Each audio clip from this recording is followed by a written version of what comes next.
다니엘서 1장 8절부터 21절 말씀 함께 보시겠습니다. 구약성경 다니엘서 1장 8절부터 21절 말씀입니다. 같이 읽겠습니다. 시작. 다니엘은 뜻을 정하여 왕의 음식과 그가 마시는 포도주로 자기를 더럽히지 아니하리라 하고 자기를 더럽히지 아니하도록 황관장에게 구하니 하나님이 다니엘로 하여금 황관장에게 은혜와 긍휼을 얻게 하신지라. 황관장이 다니엘에게 이르되 내가 내 주 왕을 두려워하노라. 그가 너희 먹을 것과 너희 막을 것을 지정하셨거늘 너희의 얼굴이 초췌하여 같은 또래의 소년들만 못한 것을 그가 보게 할 것이 무엇이냐. 그렇게 되면 너희 때문에 내 머리가 왕 앞에서 위태롭게 되리라 하니라. 황관장이 다니엘과 하나냐와 미사엘과 아사랴를 감독하게 한 자에게 다니엘이 말하되 청하오니 당신의 종들을 열흘 동안 시험하여 채식을 주어 먹게 하고 물을 주어 마시게 한 후에 당신 앞에서 우리의 얼굴과 왕의 음식을 먹는 소년들의 얼굴을 비교하여 보아서 당신이 보는 대로 종들에게 행하소서 하매 그가 그들의 말을 따라 열흘 동안 시험하더니 열흘 후에 그들의 얼굴이 더욱 아름답고 살이 더욱 윤택하여 왕의 음식을 먹는 다른 소년들보다 더 좋아 보인지라. 그리하여 감독하는 자가 그들에게 지정된 음식과 마실 포도주를 제하고 채식을 주니라. 하나님이 이 네 소년에게 학문을 주시고 모든 서적을 깨닫게 하시고 지혜를 주셨으니 다니엘은 또 모든 환상과 꿈을 깨달아 알더라. 왕이 말한 대로 그들을 불러들일 기한이 찼으므로 환관장이 그들을 느부갓네살 앞으로 데리고 가니 왕이 그들과 말하여 보매 무리 중에 다니엘과 하나냐와 미사엘과 아사랴와 같은 자가 없으므로 그들을 왕 앞에 서게 하고 왕이 그들에게 모든 일을 묻는 중에 그 지혜와 총명이 온 나라 박수와 술객보다 10배나 나은 줄을 아니라. 다니엘은 고레스 왕 원년까지 있으니라. 아멘. 오늘 삶의 지경을 넓히는 핵심이라는 제목으로 함께 말씀 나누겠습니다. 양궁 선수가 되려고 하는 한 학생이 있었습니다. 그는 멋진 양궁 선수가 되어야 되겠다라는 목표를 향해서 열심히 운동을 하였습니다. 힘을 기르고 기술도 익히고 자세와 호흡까지 세심하게 연습하였습니다. 그런데 화살은 관역 가까이에 가기도 했지만 정확히 한가운데를 맞추는 일이 드물었습니다. 학생은 열심히 이렇게 하는데 자기가 원하는 결과가 나오지 않으니까 깊은 고민에 빠졌습니다. 자, 그때 코치가 다가와서 이렇게 이야기를 해주었습니다. 힘과 기술만으로는 충분하지 않아. 가장 중요한 것은 활 쏘기 전에 이 관역이 몇 미터 앞에 있는지 어느 지점을 맞춰야 하는지 정확하게 먼저 정해야 한다. 그리고 활을 관역을 향해서 겨룰 때 이 몸의 자세, 손과 팔의 각도, 시선의 중심이 일치해야 화살이 목표물에 적중한다. 목표를 정확히 보고 목표물의 방향을 맞추어서 화살을 쏘면 너가 그동안 길렀던 힘, 기술은 자연스럽게 그 효과를 발휘하게 될 것이다 라고 알려주었습니다. 학생은 이 코치의 말을 듣고 활을 들고 목표 지점을 정확하게 정하고 자신의 몸과 시선의 방향이 정확하게 그 관역을 향하도록 하는 것부터 연습하기 시작했습니다. 그러자 화살이 표적을 정확하게 맞추는 비율이 전보다 훨씬 좋아졌다라는 것을 깨닫게 되었습니다. 여러분, 우리의 삶도 좋은 결과를 얻고 또 삶의 지경을 넓히려면 우리의 목표, 우리의 방향이 분명해야 된다라는 것입니다. 삶의 목표가 하나님의 뜻, 하나님의 영광이라는 이 목표를 가지고 우리의 마음과 생각, 행동을 하나님의 그 영광이라는 이 방향에 맞추면 여러분 우리의 삶은 빛나게 되고 우리의 삶의 지경은 넓어지게 되어 있습니다. 뿐만 아니라 우리가 하나님의 영광을 하나님을 드러내는 영광의 통로, 축복의 통로로 쓰임 받을 수 있습니다. 오늘 우리가 어떻게 삶의 지경을 넓힐 수 있는지, 다니엘은 어떻게 그의 삶의 지경을 넓혔는지 그 원리 핵심들을 살펴보도록 하겠습니다. 자, 우리가 읽지는 않았지만 다니엘은 어떤 현실적인 상황에 처했는지 먼저 살펴보도록 하겠습니다. 1절에서 7절, 한 장 전체를 읽기가 조금 길어서 8절부터 읽었는데 1절에서 7절까지 다니엘에 대해서 설명을 해주고 있습니다. 다니엘이 지금 어떤 상황에 처해 있는지를 1절부터 7절에서 자세하게 설명을 해주고 있습니다. 다니엘은 남유다에 속한 사람이었습니다. 그런데 이 남유다 왕 여호야김이라는 왕 3년에 바벨론 왕 느부갓네살에 의해서 유다가 침략을 당했습니다. 느부갓네살은 자신의 승리를 과시하면서 전쟁의 전리품으로 하나님의 성전에 있는 그릇들을 가져다가 자기 신전 창고에 넣었습니다. 옛날에 이 전쟁은 신들의 전쟁 싸움이라고 볼 수 있습니다. 아, 우리가 너희 신을 이겼어 라고 하면서 성전 안에 있는 기물들을 가지고 가서 자기 신전 창고에다가 넣어두었습니다. 그것뿐만 아니라 유대에 있던 왕족들, 귀족들, 그 중에서도 특별히 흠이 없고 용모가 아름답고 지혜와 지식에 통달한 소년들을 잡아오게 하였습니다. 포로로.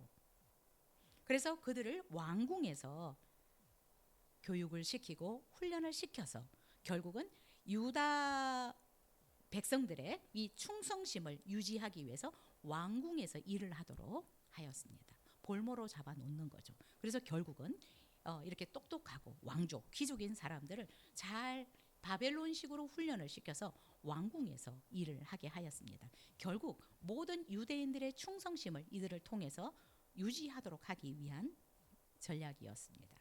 뿐만 아니라 당시에 이 남유다는 친애굽 정책을 쓰고 있습니다. 애굽하고 친하게 지내는 그런 정책을 썼는데 결국은 이 왕족이나 귀족들을 바벨론에 데리고 와서 그 왕궁에서 일을 하도록 하는 것은 이들을 바벨론화하기 위한 의도와 목적이 있었습니다. 이제는 너희들을 애굽하고 친하지 말고 우리 바벨론에서 너희들이 중추적인 역할을 해 라고 하면서 결국은 바벨론 사람처럼 만들기 위한 것이었습니다. 자, 그래서 다니엘도 14살 정도에 하나냐, 미사엘, 아사랴라는 사람과 함께 바벨론의 포로로 끌려갔습니다. 우리는 그냥 사드락, 메삭, 아벳느고로 더 기억하고 있지만 이들의 본래 유대 이름은 하나냐, 미사엘, 아사랴, 그리고 다니엘, 벨드사살이라는 이름을 가지고 있습니다. 포로로 끌려왔습니다. 자, 그런데 이 바벨론 왕은 이 왕족들, 귀족들, 그 중에서 특별히 아름답고 용모가 뛰어난 사람들, 또 굉장히 지혜로운 사람들을 이 바벨론 왕궁에 잡아와서 3년 동안 집중 교육을 시켰습니다. 말도 바벨론 말을 쓰게 하고 이름도 바꾸고 음식도 바벨론 왕이 주는 음식을 먹게 하였습니다. 그리고 이들을 얼마나 구워 삶은지 그들이 필요한 모든 물건, 쓸 것도 이들에게 공급해 주었습니다. 그래서 전혀 다른 생각을 하지 못하도록 최고의 환경을 만들어 주었습니다. 결국 이 바벨론은 이 유대 귀족들, 왕족들을 바벨론 사람으로 만들어서 바벨론 왕궁에서 직무를 수행하도록 하는 것이 목적이었습니다. 그래서 이들이 왕궁에서 그 일을 수행하니까 결국 다른 유대인들도 이 바벨론에 계속적으로 충성할 수 있도록 하기 위한 것이었습니다. 여러분, 이 소년들이, 내 소년들이 바벨론에 포로로 끌려갔는데 여러분, 문화도 낯설어요. 음식도 낯설어요. 모든 것이 다 익숙하지 않은 너무나 어쩌면 불편한 그런 상황이었습니다.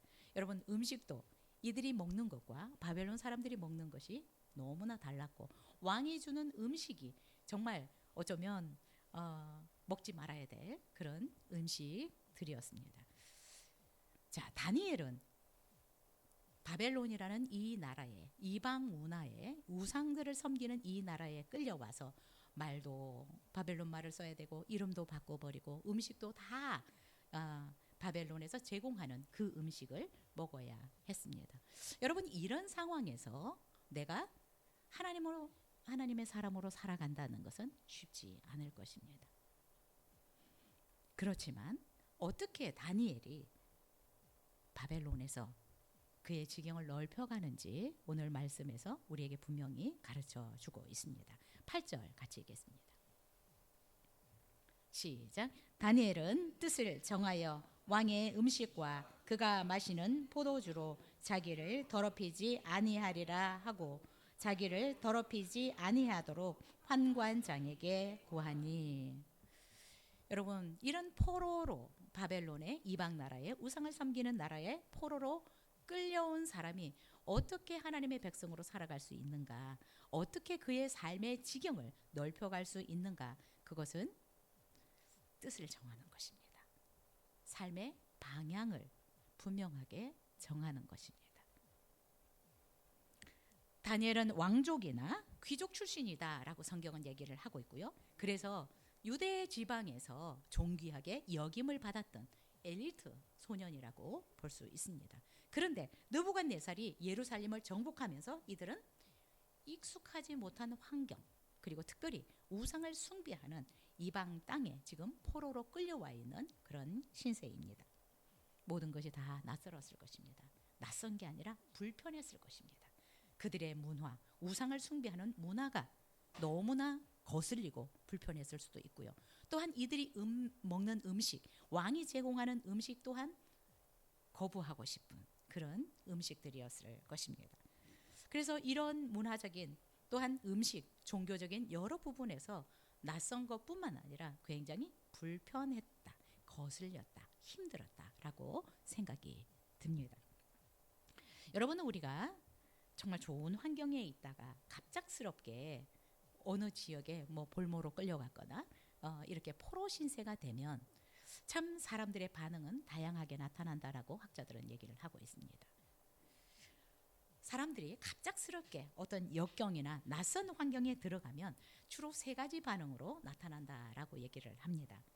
첫 번째 사람들은 환경과 조건에 맞추어서 내가 그 현실에 나를 맞추어서 그냥 내가 그동안에 살아왔던 신앙 아니면 내가 원칙으로 삼고 있었던 이 원칙을 내버리고 우선에 내가 편안하고 안전하면 된다라고 생각을 해서 타협하는 사람들이 있다라고 얘기를 합니다. 이 상황이니까 이럴 수밖에 없어. 나는 이렇게 살 수밖에 없어라고 타협해버리는 사람들이 있고요. 두 번째 유형의 사람들은 일단 위기만 벗어나고 보자라는 생각으로 역경을 자꾸 피해가는 도피형의 사람들이 있다고 합니다. 그래서 그 가운데서 어떻든 그냥 요령을 부리고 이리 빠지고 저리 빠지고 하는 도피형의 형태의 사람들이 있다라고 합니다. 자, 세 번째 사람의 유형은 지금 내가 포로라는 이 환경을 내가 포로라는 것을 직시하고 그 현실을 내가 받아들이기는 하지만 그 가운데서도 내가 뜻을 정하고 원칙을 세워서 당당히 맞서 나가는 돌파형의 사람들이 있다라고 얘기를 합니다. 다니엘은 성경 전체를 통해서 보듯이 위기만 벗어나려고 요령을 부리는 도피형의 사람은 아니었다라고 생각이 듭니다. 포로라는 현실을 받아들이지 못하고 계속 바벨론에 저항만 하는 그런 사람도 아니었다라고 생각이 듭니다. 뿐만 아니라 자신의 안전, 편안함을 위해서 적당히 현실과 타협하는 그런 사람도 아니었다라고 생각이 듭니다. 다니엘은 자기가 포로라는 이 현실을 받아들였던 것 같아요. 직시했습니다. 그러나 당당히 그 현실을 직면해서 돌파해 나가려고 노력했던 사람이라고 생각이 듭니다. 그래서 8절에 보니까 이 나라는 바벨론은 우상을 숭배하는 나라인데 왕이 준 음식과 그가 주는 포도주를 먹지 않겠다. 그것으로 자신을 더럽히지 않겠다라고 뜻을 정하였습니다. 여러분, 우리가 어디를 가든 이 지금 내가 처한 상황이 어떠한지 알고 여기서 내가 내 생각을 정리하고 내 뜻을 정하는 것이 굉장히 중요합니다. 네, 우리가 외국을 가서 살아보더라도 이 나라의 현실은 이렇고 이 사람들의 성향은 이렇다. 그리고 지금 나는 대한민국, 한국이 아니라 지금 뭐 필리핀에 와서 있을 수도 있고 저는 호주에 가서 살 수도 있고 몽골에 가 있을 수도 있고 일본에 갈 수도 있고 미국에 있을 수도 있고 이 여러 상황이지만 여기는 이렇구나. 근데 내가 여기서 하나님의 사람으로 어떻게 살까를 결정하고 정하는 것이 굉장히 중요합니다. 다윗은 뜻을 정했습니다. 내가 이곳에서 어떻게 살아야 될지 목표를 정하고 방향을 정했다라는 것입니다. 일단은 가장 먼저 결정한 것은 바벨론 왕이 주는 이 진미, 정말 너무나 고급진 이 음식을 내가 먹지 않아야 되겠다. 거부하기로 뜻을 정했습니다.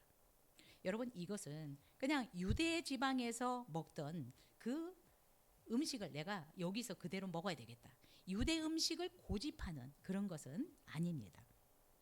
이렇게 결정한 것은 바벨론, 이방 나라이지만 내가 하나님의 백성으로 살아야 되겠다. 하나님의 말씀을 기준으로 삼고 하나님의 뜻을 따라서 살아야 되겠다라고 결정하는 결정이었습니다. 단순히 왕이 주는 음식은 유대 음식과 달라서 유대 음식만을 고집하는 그런 것이 아니다라는 것입니다.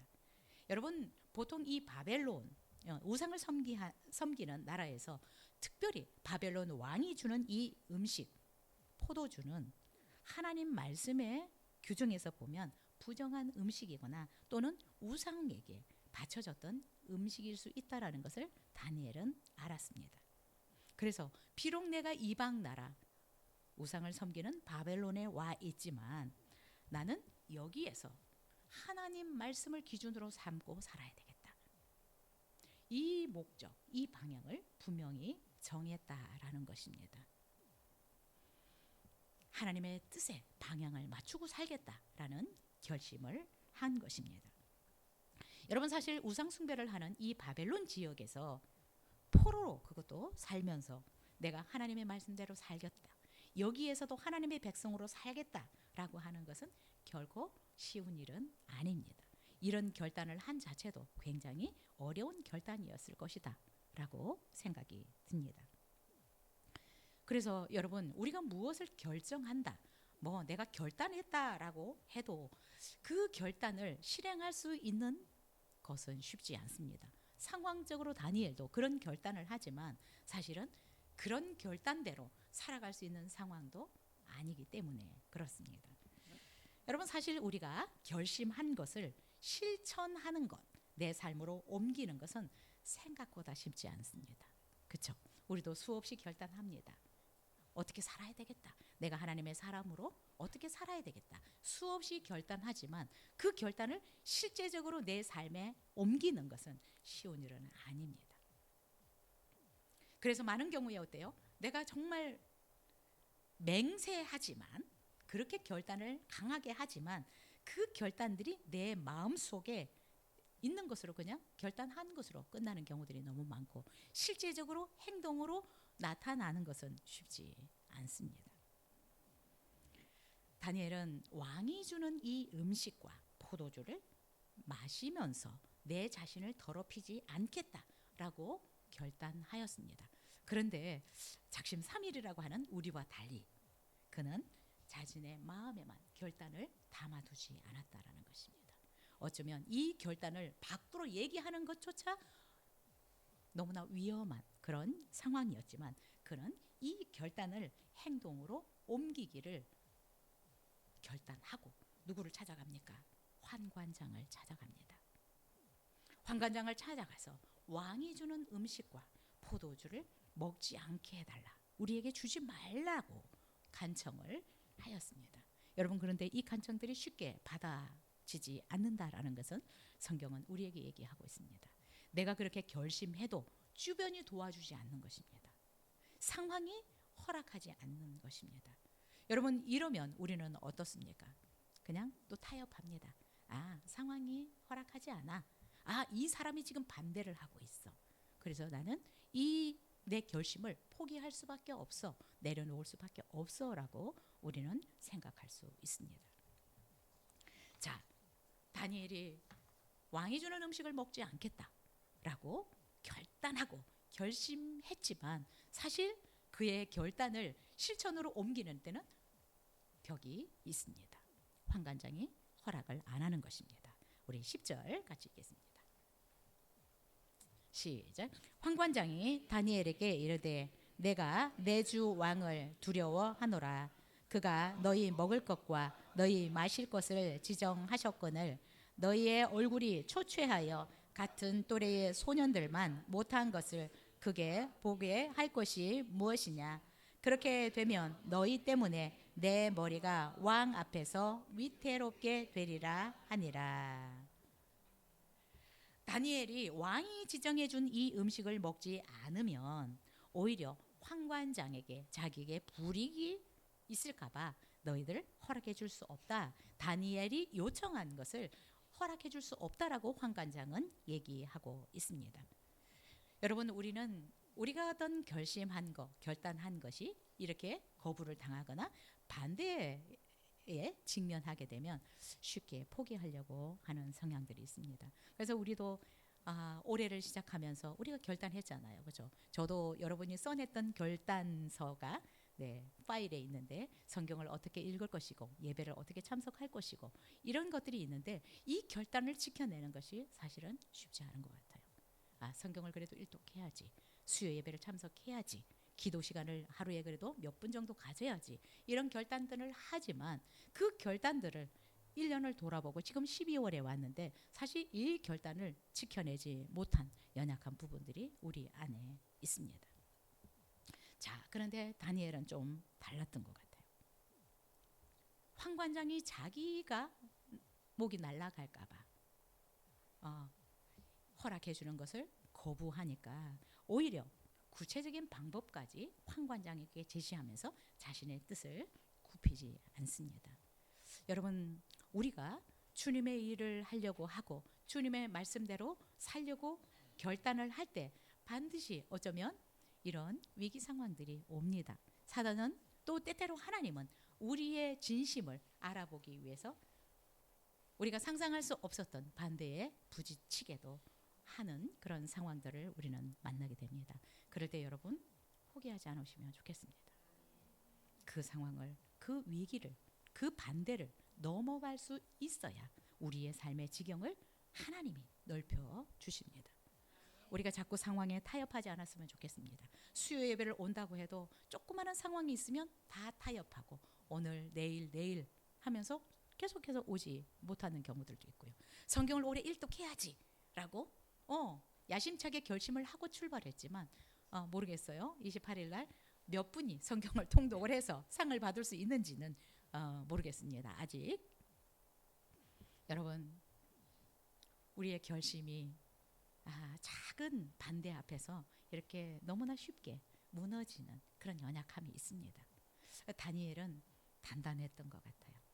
환관장이 그렇게 안 돼, 내 목이 날아갈 수도 있어, 너 때문에 내가 불이익을 당할 수는 없지 라고 얘기를 하지만 오히려 굉장히 지혜롭게 처신하면서 방법까지 구체적으로 제시를 합니다. 여러분, 우리는 분명히 하나님의 뜻대로 뭔가를 정하고 나가려고 할 때 반대에 부딪힙니다. 타협하고 싶을 때가 생기고요. 포기하고 싶은 상황이 생깁니다. 그러나 내가 정한 이것이 진짜로 하고 싶은 일이면 하나님이 지혜를 주십니다. 하나님이 길을 여십니다. 그런데 우리는 그냥 첫 번째 단계에서 그냥 타협해버리고 우회해서 다른 데로 떠나가버리고 내가 결심했던 것을 그냥 내팽개쳐버리는 경우들이 많이 있습니다. 속지 않았으면 좋겠습니다. 이것을 넘어가면 하나님께서 우리에게 지혜를 주십니다. 그리고 하나님이 결국은 우리의 지경을 넓혀갈 수 있는 상황을 또 만들어 주십니다. 그래서 여러분, 첫 번째 상황에 우리가 속으면 안 됩니다. 두 번째, 하나님이 만들어 놓으신 우리가 상상할 수 없는 상황이 온다는 것입니다. 속지 않았으면 좋겠습니다. 이 단계를 넘어가서 하나님이 예비해 놓으신 이 상황 가운데로 들어갈 수 있기를 바랍니다. 자, 다니엘은 황관장에게 좋은 생각을, 아이디어를 제안합니다. 12절, 13절 같이 읽겠습니다. 시작. 청하오니 당신의 종들을 열흘 동안 시험하여 채식을 주어 먹게 하고 물을 주어 마시게 한 후에 당신 앞에서 우리의 얼굴과 왕의 음식을 먹는 소년들의 얼굴을 비교하여 보아서 당신이 보는 대로 종들에게 행하게 하매. 다니엘은 황관장이 자신의 요청을 거부했을 때 자신의 뜻을 포기하지 않았습니다. 타협하지 않았습니다. 아, 내가 이렇게 살려고 했는데 하나님이 허락하시지 않아 라고 타협하지 않았습니다. 여러분, 그러니까 하나님께서 다니엘에게 지혜를 주십니다. 그리고 여러분, 우리가 그런 말로 딱 선포를 하면 하나님께서 그 말에 책임을 져주십니다. 우리가 선한 계획을 밀고 나가려고 할 때 하나님은 우리에게 그것을 감당할 수 있는 힘을 주실 뿐만 아니라 길을 열어주십니다. 다니엘이 거부하자. 그러면 이렇게 한번 해보십시오. 그러면 시험을 한번 해보십시오. 열흘만, 딱 열흘만 우리에게는 채식과 물을 주시고 다른 소년들에게는 왕이 준 음식을 먹여본 후에 누구의 얼굴이 더 좋은지를 보고 황관장이 결정을 하십시오 라고 지혜롭게 제안을 합니다. 말씀에 대한 방향, 이 방향을 수정하고 싶지 않았습니다. 말씀대로 살겠다는 의지를 굽히고 싶지 않았습니다. 여러분, 또 중요한 것은 다니엘은 이 황관장의 입장도 그냥 난처하게 만들고 싶지 않았습니다. 하나님을 믿지 않는 사람이 얼마나 두렵겠어요. 자기가 지금 목이 날아갈 수도 있는 상황이 될 수도 있는데. 그래서 다니엘은 그 입장도 이해했던 것 같아요. 그래서 일단 한번 테스트 해보십시오. 열흘 동안만 테스트를 딱 해보시고 황관장이 비교해보면 되지 않겠습니까? 라고 얘기를 합니다. 여러분, 이런 말을 할 수 있는 지혜도 하나님이 주시는 것뿐만 아니라 하나님이 정말 우리가 하나님의 뜻대로 말씀대로 살고 싶어서 이런 결단을 할 때 우리의 말에 하나님이 책임져 주십니다. 사실 물과 채식을 먹고 정말 진귀한 음식을 먹는 소년들보다 얼굴이 더 좋아질 수 있다라는 것을 하나님이 말씀해 주셨을 것이라고 생각이 들고요. 그리고 결국 실제적으로 하나님의 말씀대로 살고 싶어서 이런 결단을 하니까 하나님이 말에 책임을 져주는 것입니다. 하나님은 우리가 선한 계획을 가지고 그 계획을 이루어 나가려고 하면 반드시 하나님이 은혜를 베풀어 주십니다. 그래서 여러분, 하나님이 기뻐하시는 선한 계획들을 여러분 세우십시오. 그리고 반대에 부딪혀도 여러분 거기서 포기하거나 주저앉지 말고 그 계획들을 밀고 나가십시오. 그러면 반드시 하나님이 문을 열어주실 것입니다. 우리가 상상할 수 없는 지경으로 우리를 인도해 가실 것이라고 믿습니다. 여러분, 2025년을 시작하면서 많은 결단들을 했을 것인데 그 결단을 지켜내지 못한 것들이 우리의 삶에 보면 많이 있습니다. 네, 여러분, 우리의 지경을 넓혀가려면 이런 위기들을 넘어갈 수 있어야 합니다. 우리의 결단을 지켜낼 수 없는 상황들을 여러분 우리가 돌파해야 우리의 지경은 넓혀질 수 있습니다. 우리도 우리의 어떤 지경을 넓히기 위해서 올해 이렇게 해야지라고 결단을 했을 것입니다. 그런데 그 어떤 벽을 돌파하지 못하고 넘어가지 못해서 주저앉고 포기하고 타협하고 살아왔는지 모르겠습니다. 여러분, 이렇게 되면 우리의 신앙의 지경도 넓어지기 어렵고 우리의 삶의 지경 또한 넓어지기 어렵습니다. 하나님은 그저 해주지 않습니다. 또한 우리에게 진심으로 네가 그렇게 살기를 원하는지 어떤 문제를 통해서 우리에게 확인을 하시는 것 같습니다. 그럴 때 여러분 속지 않았으면 좋겠습니다. 많은 경우에 어떤 위기, 문제 앞에서 무릎을 꿇습니다. 타협하고 자기의 기준을 낮춰버리고 어려움을 모면하려고 자기의 방향도 목적도 그냥 내팽개쳐 버리는 경우들이 있습니다. 그러나 성경에서 삶의 지경을 넓혀줬던 이 사람들을 보면 당당하게 위기와 문제들을 돌파해 나갔던 사람들이다라는 생각이 듭니다. 그들도 하루아침에 승승장구한 것이 아니라 많은 어려움들이 있었고 위기가 있었고 벽들이 있었지만 그 위기들을 믿음으로 돌파해 나갔기 때문에 그들의 삶의 지경을 하나님께서 넓혀주셨다라고 생각이 듭니다. 우리는 기도합니다. 하나님이 우리의 삶의 지경을, 우리의 생각의 지경을, 우리의 사역의 지경을 넓혀주시기를 기도합니다. 그러나 너무나 작은 위기 앞에, 문제 앞에 자꾸 무릎을 꿇는다는 게 문제입니다. 여러분 올 한 해 여러분 어떠셨습니까? 잘 돌파해 가고 있습니까? 그러면 이제 하나님께서 예비하신 그 지경들, 우리가 상상하지 못했던 그 지경들을 보게 될 것이라고 생각이 듭니다. 다니엘은 어떻게 당당하게 이런 위기를 돌파할 수 있었을까요? 여러분, 하나님의 말씀에 삶의 방향을 맞춘 사람들의 삶은 하나님이 보장해 주십니다. 우리는 이거를 두려워합니다. 자꾸 계산하기 때문에 내가 뭔가 손해볼까 봐. 그런데 진심으로 하나님의 뜻을 행하고 하나님의 말씀대로 살려고 내 삶을 거기에다가 맞추면 이런 사람들의 삶은 하나님이 보장해 주십니다. 우리는 너무 이 짧은 머리로, 지혜로 계산을 너무 빨리 해요. 너무 빨리 해서 포기하는 경우들이 많아요. 아, 내가 이렇게 살면 안 되겠구나. 그래서 너무 빨리 타협해버린다라는 것입니다.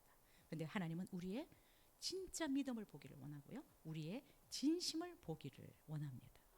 그래서 때때로 시간이 걸릴 수 있지만 우리의 진심을, 우리의 진짜 믿음을 하나님 앞에 보여줄 수 있어야 하나님이 예비하신 그 지경, 하나님께서 예비해 놓으신 그 놀라운 축복 가운데로 우리가 걸어갈 수 있습니다. 성경에 보면 정말 하나님의 말씀을, 하나님의 말씀의 방향을 맞추고 살았던 사람들의 삶은 하나님이 다 책임져 주셨어요. 보장해 주셨습니다. 그들의 삶의 지경을 하나님의 능력으로 넓혀 주셨던 것을 볼 수 있습니다. 여러분, 그래서 내가 결심한 것이 하나님의 뜻에 맞는 방향이고 하나님께서 기뻐하시는 것이라면 어려움이 올 때 버티셔야 돼요. 포기하지 않으셔야 됩니다. 위기 앞에 무릎을 꿇지 않아야 합니다. 그래서 여러분, 아, 내가 여기에 하나님의 영광, 하나님의 뜻이 아닌 내 계산이 들어가 있으면 여러분 빨리 수정을 하셔야 되지만 내가 결단한 거, 내가 이렇게 하고 싶은, 내가 이렇게 살고 싶었던 결심이 하나님의 뜻과 일치가 된다면, 그 방향과 맞는다면 포기하지 않으셔야 돼요. 위기와 싸울 수 있어야 됩니다. 그러면 반드시 하나님께서 우리의 지경을 넓혀 가시리라고 믿습니다. 그리고 여러분, 내 뜻을 버리셔야 돼요.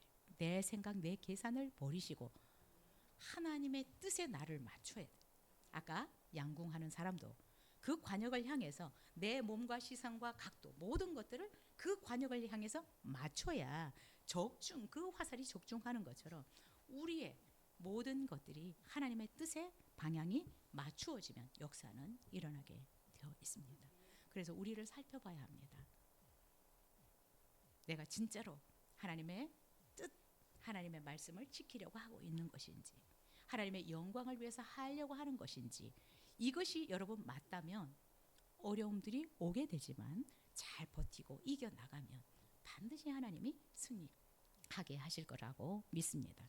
수많은 믿음의 사람들은 환경이 너무 어려웠지만, 현실적으로 너무 어려운 환경이었지만 그들의 방향을 하나님께로 맞췄습니다.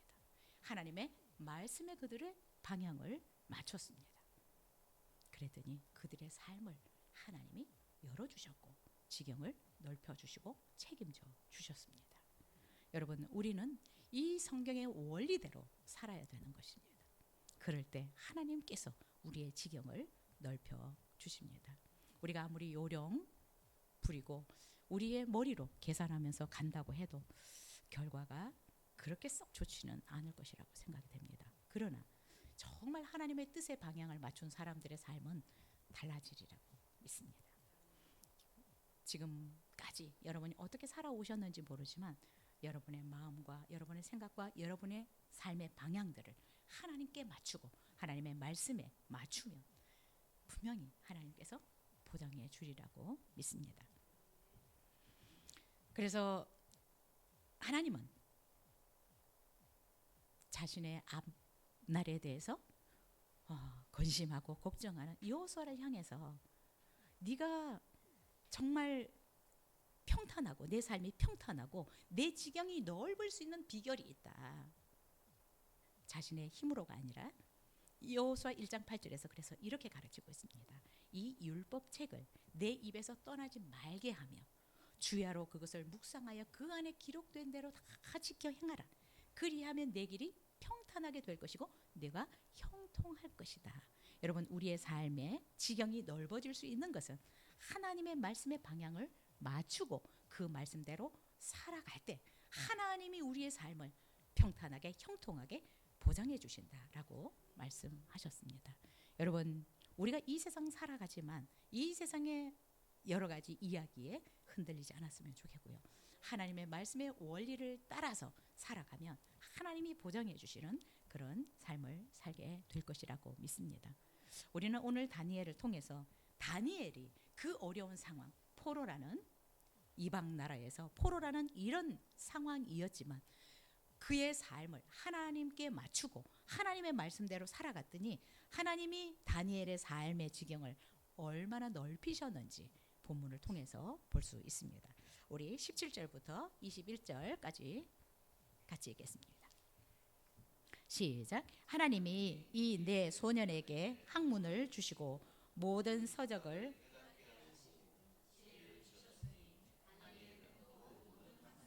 꿈을 깨달아 알더라.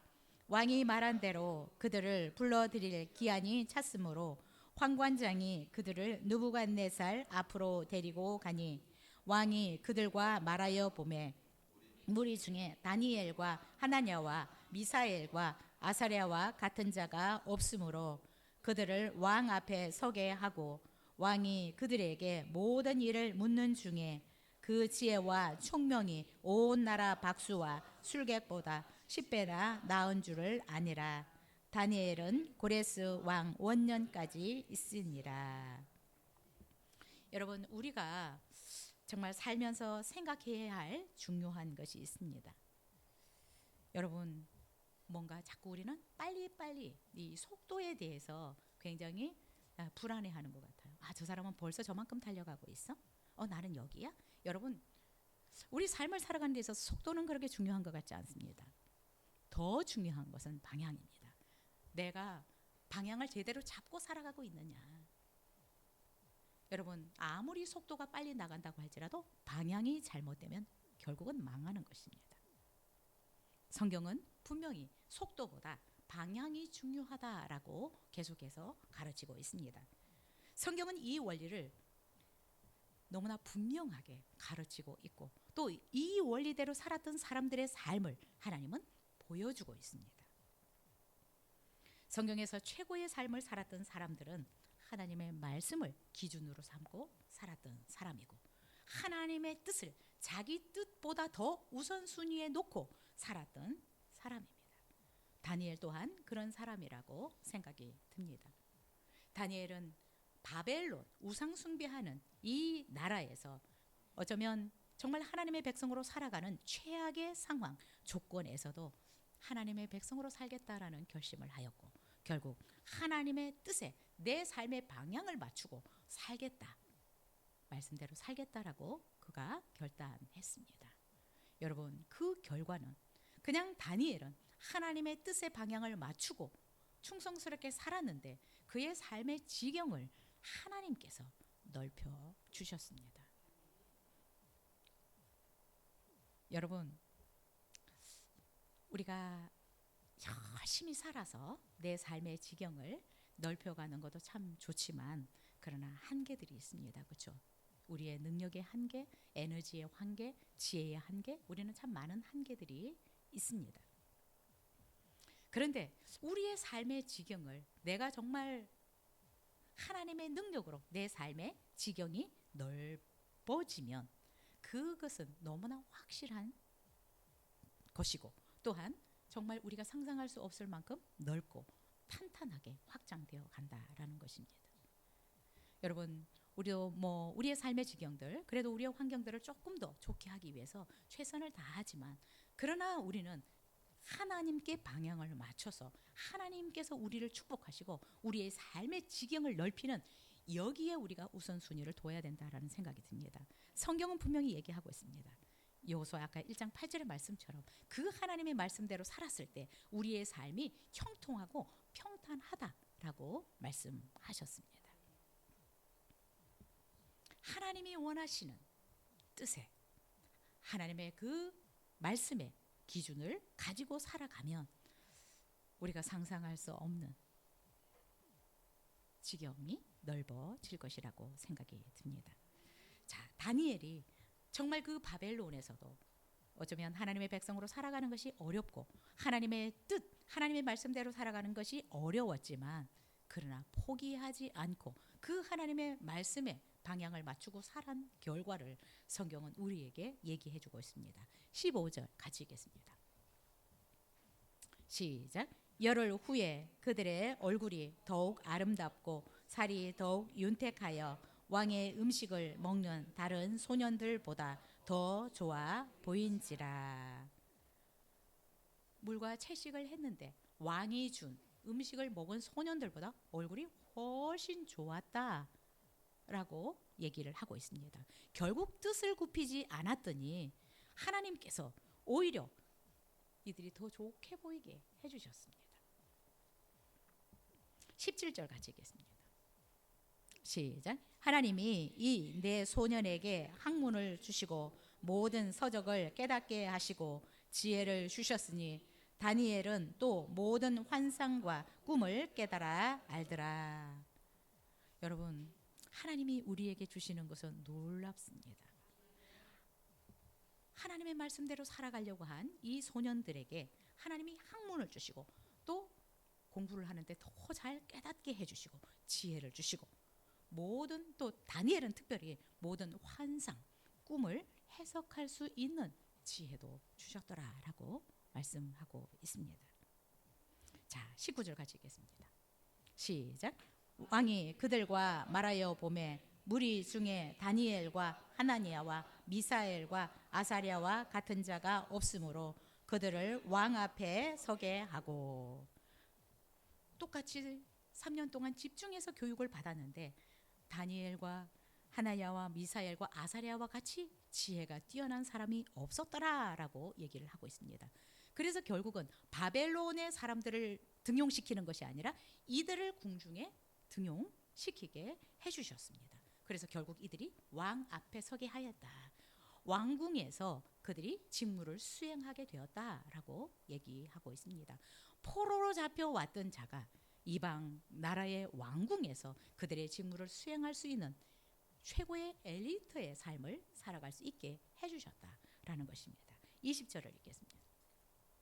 시작. 왕이 그들에게 모든 일을 묻는 중에 그 지혜와 총명이 온 나라 박수와 술객보다 10배나 나은 줄을 아니라.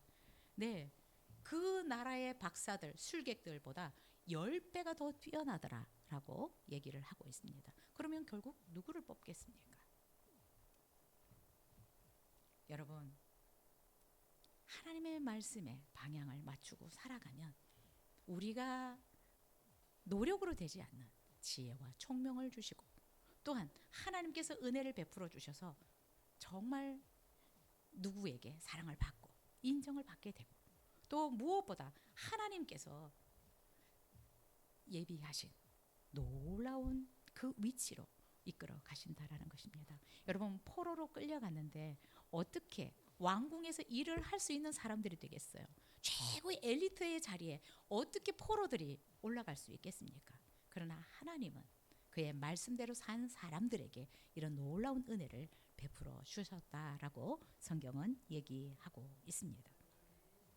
참 놀라운 것은 다니엘서 2장에 보면 느부갓네살 왕이 다니엘 앞에 엎드려서 절을 하고 향품과 예물을 줍니다. 여러분, 포로에게 오히려 왕이 절을 하고 향품과 예물을 주는 자리까지 하나님은 올라가게 하셨습니다. 뿐만 아니라 2장 48절 49절에 보면 바벨론 온 제국을 다스리는 우두머리가 되게 하셨다. 내 왕 다음의 자리에 내 다니엘을 앉히셨다라고 말씀하고 있고요. 그래서 오히려 바벨론의 포로로 갔던 이 사람들이 그 나라의 박사들을 거느리는 우두머리가 되었다라고 얘기하고 있습니다. 그리고 결국 이 다니엘의 삶을 통해서 정말 하나님의 말씀대로 방향을 맞추고 살았더니 왕이 조서를 내려서 다니엘이 섬기는 하나님을 두려워하고 공경해야 된다고 명령까지 하였습니다. 그의 지경만 넓어지는 것이 아니라 하나님께 영광을 돌리는, 다니엘을 통해서 하나님께 영광을 돌리는 삶을 살게 되었습니다. 여러분, 다니엘은 멋진 왕족이라는 신분에서 이런 위치에 올라간 것이 아닙니다. 유다에서는 왕족이었을지 모르지만, 귀족이었을지 모르지만 바벨론에서는 포로의 신세였습니다. 그가 똑똑해서 학식이 많아서 이런 자리에 올라간 것이 아닙니다. 포로된 상황에서도 하나님의 뜻이라는 그 방향을 삶에서 맞추고 하나님의 말씀대로 산 결과 하나님께서 그의 지경을 넓혀 주셨습니다. 모든 나라의 우두머리가 되게 하시고 또한 임금 왕에게도 인정을 받고 오히려 왕이 와서 절을 하고 향품과 예물을 주는 이런 지경에까지 이르게 하였습니다. 여러분, 이 다니엘의 정치 생명이 어쩌면 다니엘의 영향력이 바벨론에서 대단했습니다. 21절을 읽겠습니다. 시작. 다니엘은 고레스 왕 원년까지 있으니라. 네, 이 말씀은 그냥 연대표를 기록하고 있는 것이 아닙니다. 다니엘의 삶의 영향력이 어디까지 미쳤는지를 얘기를 해주고 있습니다. 다니엘은 느부갓네살 왕, 벨사살 왕, 다리오 왕, 그리고 고레스 왕까지 이 여러 왕조를 거쳤습니다. 정치 생명이 엄청 길었다는 것입니다. 그냥 한때 어떤 왕에게 인정받은 것이 아니라 느부갓네살, 벨사살, 다리오, 고레스 이 여러 왕 시대에 영향력을 미치는 사람이 되었다라고 얘기를 하고 있습니다. 이것은 그냥 다니엘이 굉장히 오래 살았구나, 이것을 의미하는 것이 아니라 여러 왕의 시대 속에서도 중추적인 역할을 했다, 중요한 역할을 했다라는 것을 보여주고 있습니다. 여러분, 정치적으로 사회적으로 변화도 많고 어려운 상황이었지만 다니엘의 이 정치 생명이 이렇게 길 수 있었던 이유는 왕이 단순히 호의를 베풀었기 때문이 아닙니다. 어쩌면 호의를 베푸면 잠깐 벨드사살에게 아니면 다리오에게 잠깐 받을 수 있겠지만 다니엘의 영향력이 그렇지 않았다라는 것입니다. 이것은 여러분 무엇을 의미할까요? 다니엘이 지속적으로 하나님의 뜻의 방향을 맞추고 살았다라는 것을 증거하고 있는 것입니다. 한때만 우리는 벨드사살에게 인정받으면 그냥 그 시대에 반짝할 수 있는데 다니엘은 그렇게 살지 않았다는 것입니다. 지속적으로 벨사살 왕에게도 다리오 왕 때도 또한 고레스 왕 때도 지속적으로 하나님의 뜻의 방향을 맞추고 살았다라는 것을 말씀하고 있다라고 생각이 듭니다. 우리의 어떤 삶의 지경이 넓어지고 또 그 삶의 지경이 지속될 수 있는 것, 어떤 한때 잘 되고 한때 뭔가 좀 유명해지는 이것이 아니라 지속적인 영향력을 미치는 것은 우리의 삶 또한 지속적이어야 된다는 것입니다.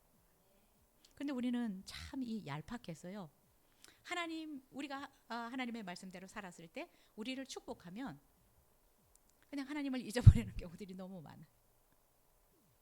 교만해져서 하나님을 떠나는 경우들도 너무 많이 있고요.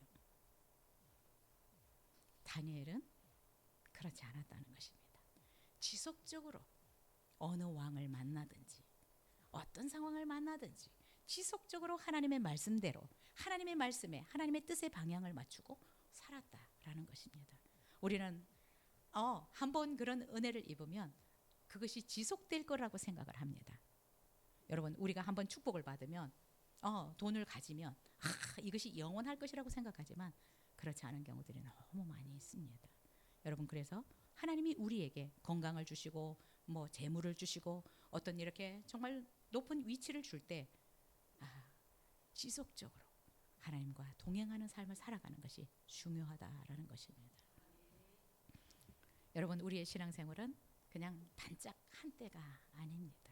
주님 나라 갈 때까지, 주님이 부르시는 그날까지 우리는 지속적으로 하나님과 동행하는 삶, 하나님의 뜻의 방향을 맞추고 살아가는 삶을 살아야 된다라고 생각이 됩니다.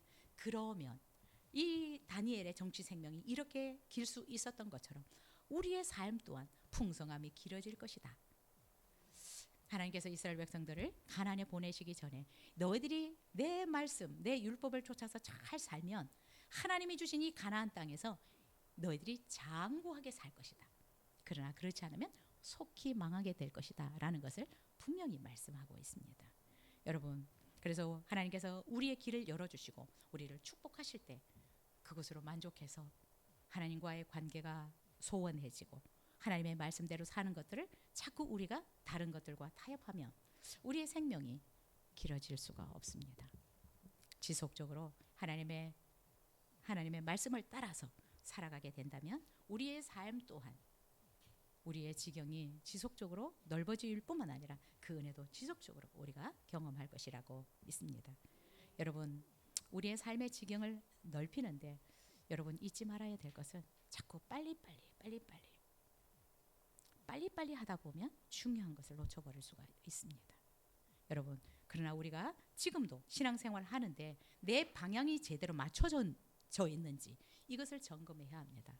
나는 제대로 하나님께 방향을 맞추고 하나님의 뜻대로 살아가고 있는가? 이것을 여러분 우리 또 연말에 점검해야 된다라고 생각이 들고요. 이 방향이 제대로 맞춰져서 또 한 해를 살아가야 우리의 삶 또한 하나님께서 우리의 지경을 넓혀줄 것이라고 믿습니다. 우리가 결단했지만 올해 안에 잘 안 됐던 거 포기하지 마시고 다시 시도할 수 있었으면 좋겠고요.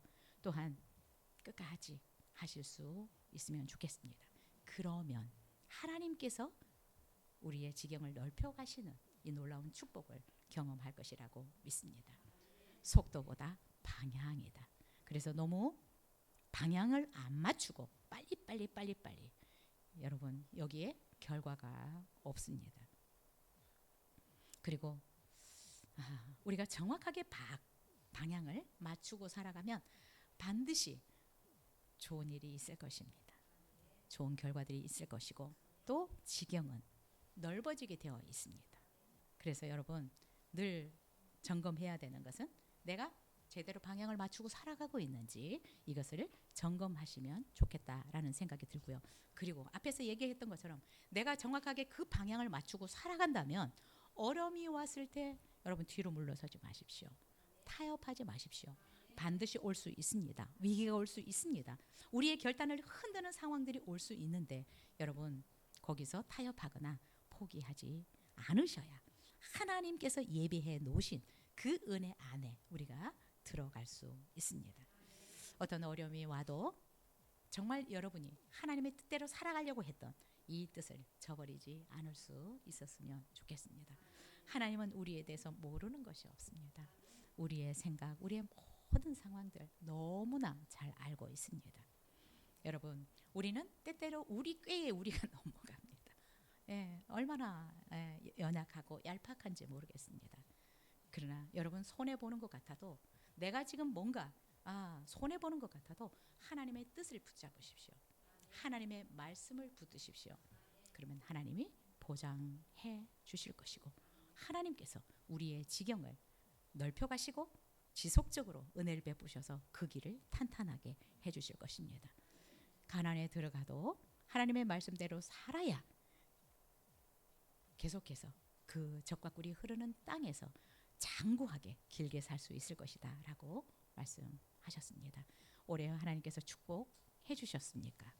이 축복을 그냥 너무 좋아해서 또 룰루랄라 하고 떠나가지 마시고 지속적으로 하나님과 동행하는, 하나님의 말씀대로 살아가는 우리들이 되었으면 좋겠습니다. 기도하겠습니다.